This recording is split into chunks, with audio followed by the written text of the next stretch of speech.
aí galera, como é que vocês estão? Vim fazer essa super revisão aqui pra vocês. Quarto bimestre, tá no fim, tá acabando. E aí, vocês querem?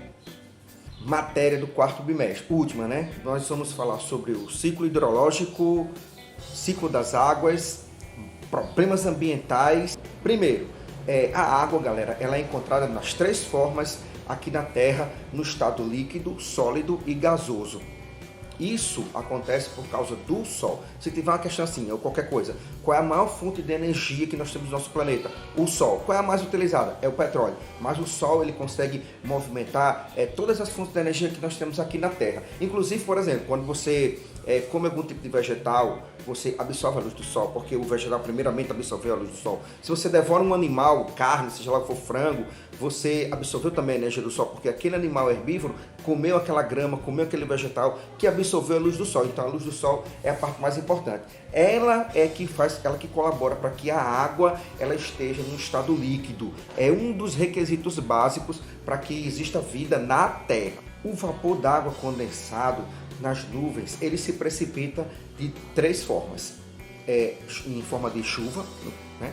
Em forma de granizo e em forma de neve, né? Esse é o processo de condensação. A precipitação é quando a nuvem está carregada e aí partículas elétricas conseguem desestabilizar aquela nuvem e aí ela vai cair em forma de chuva. As pavimentações que acontecem nas ruas, a impermeabilização do solo, elas dificultam a entrada da água no solo, fazendo com que aconteça algumas inundações. Agora não é aquela inundação que acontece com o rio, quando ele extravasa e a água vai para dentro da cidade, não. É quando acontece a questão de você impermeabilizar o solo. O piche, né, o asfalto, ele consegue fazer com que a água não entre e ela vai se para as partes mais baixas, fazendo com que haja alagamento. Então isso é um dos problemas que acontecem nas cidades. Ciclo hidrológico. Galera, vamos prestar atenção nisso aqui. O ciclo hidrológico.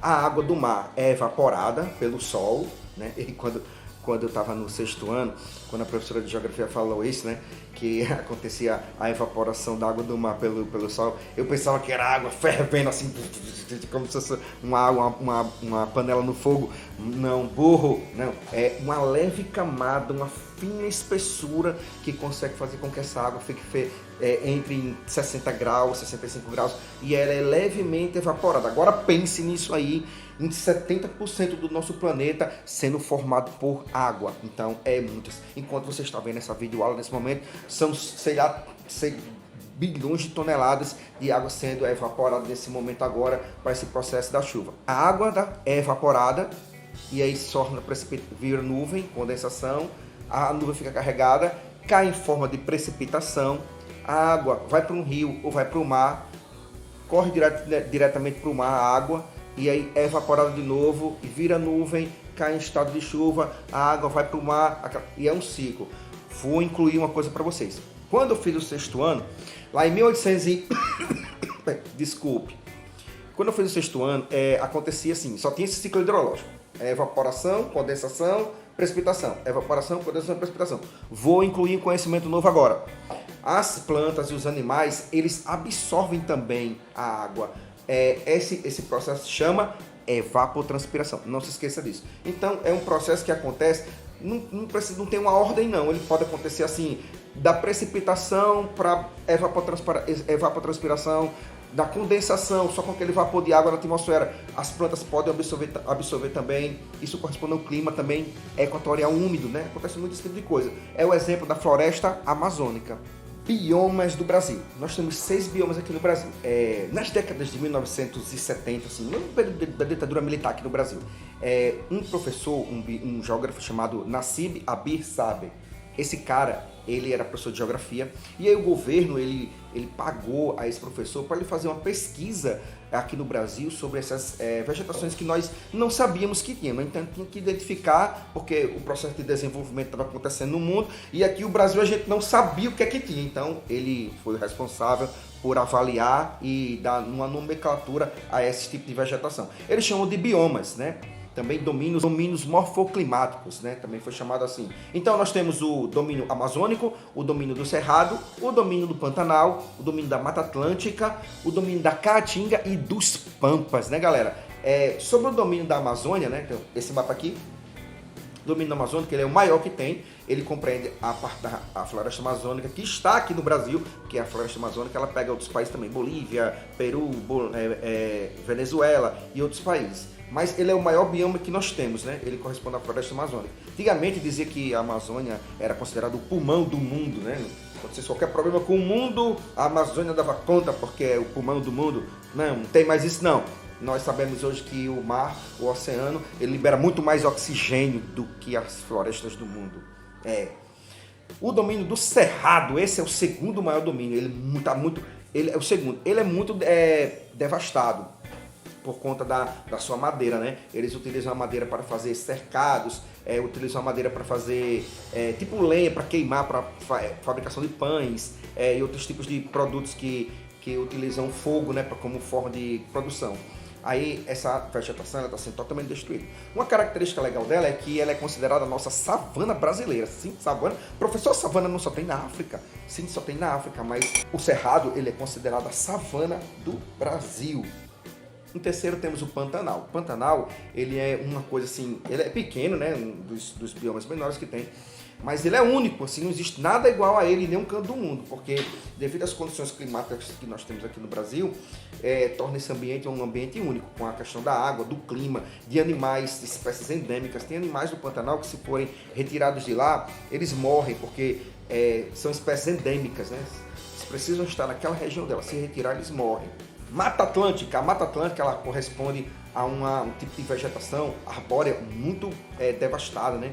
Desde o período do Brasil colônia, né?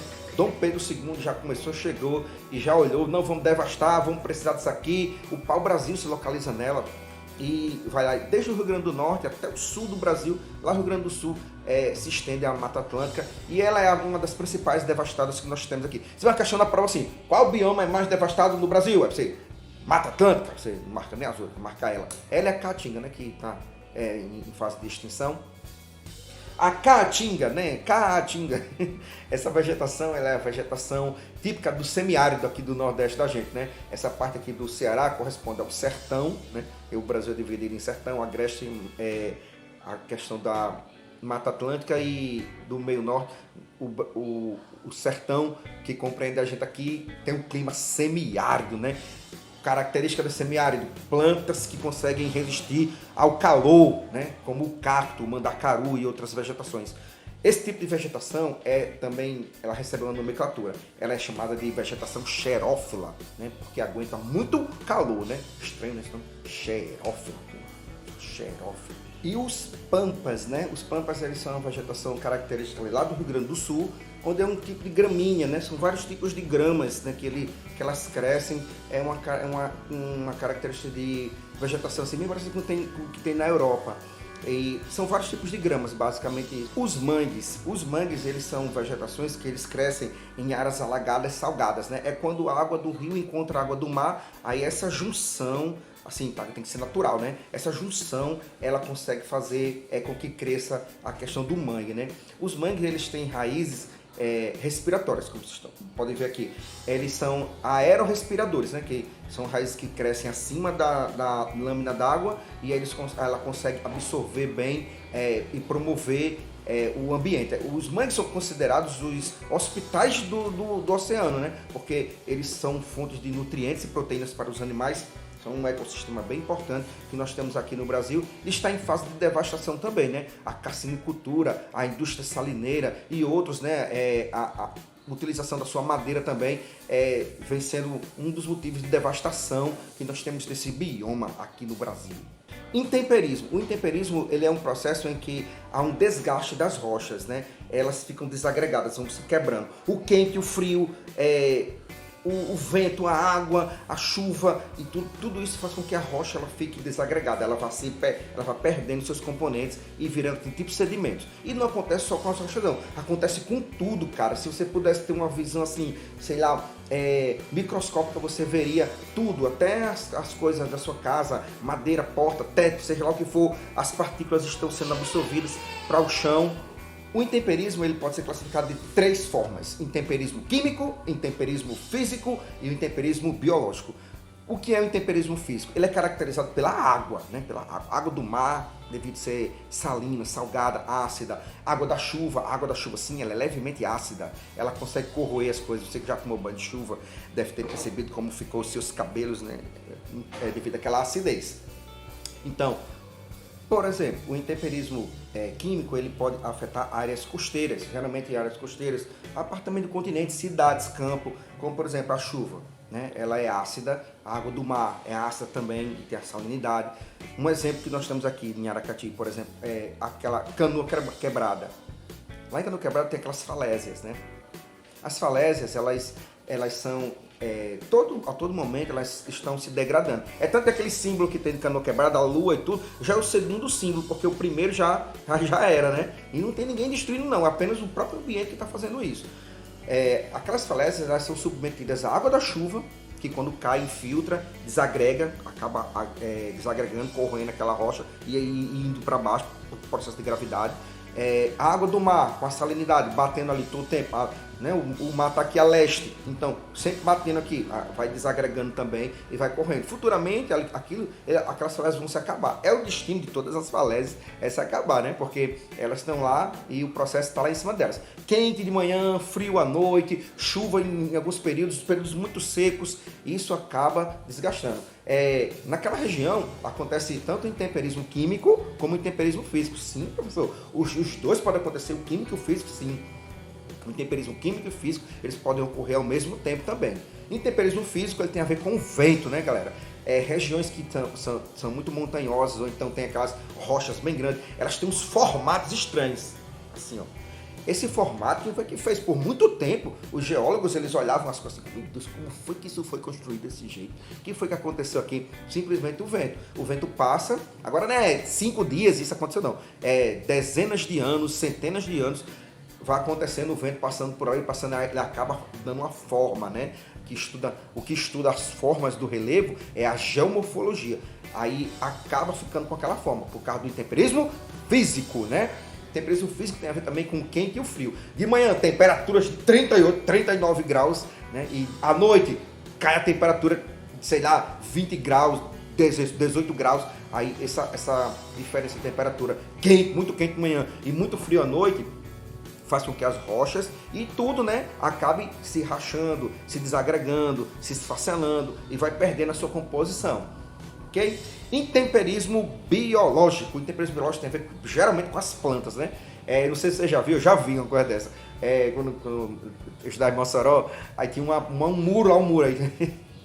Tinha uma planta no muro, uma planta assim no meio do muro. Aí eu passava todo dia, esse muro vai cair, isso aí vai cair, isso aí vai cair. Aí quando foi com uns 2 anos, caiu o muro, né? Aí o dono lá, meu Deus, o que foi que aconteceu aqui? Quem foi que derrubou esse muro? Morro, né? Ele não sabia. O intemperismo biológico, né? As plantas, as raízes das plantas, elas conseguem entrar e separar o tijolo do cimento, e aí acontece que o muro acaba caindo. Geralmente nas florestas, se você vê aquela rocha assim, aí você vê aquele negócio verde assim, líquen, é o nome disso.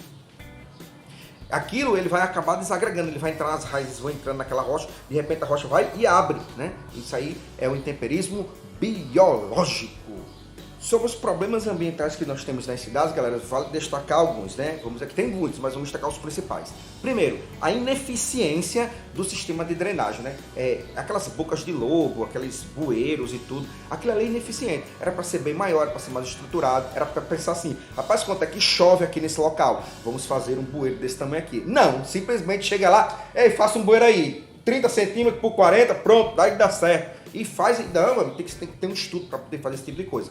Então, a ineficiência faz com que, quando começa a chover, aí dá uma chuva de 100 milímetros, o bueiro enche, não tem mais como a água correr. A água vai correr para onde? Os pontos mais baixos, sempre a água faz isso. É por isso que acontece alguns alagamentos.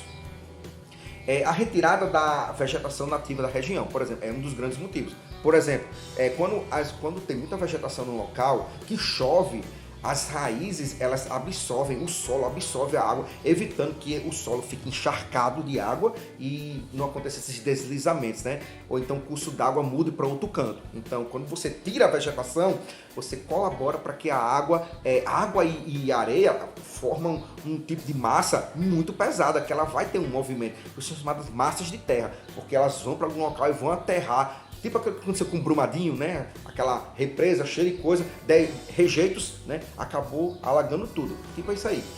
A grande produção de lixo e o consumo elevado, ele também, esses resíduos, eles acabam entupindo as bocas de lobo, se acumulando em algumas partes da cidade, da zona urbana, e aí causando também alagamentos, prejudicando a vida das pessoas. Essa foi a nossa super revisão, espero que você tenha uma boa nota. Valeu, galera, bom final de ano, Feliz Natal, Feliz Ano Novo, Feliz Páscoa, Feliz Carnaval, valeu! Ei, dê um like, compartilhe, vocês sabem, né, o número de pessoas que atingirem a cota aqui, vamos chegar a 300 inscritos, pelo amor de Deus. Valeu, galera, tchau!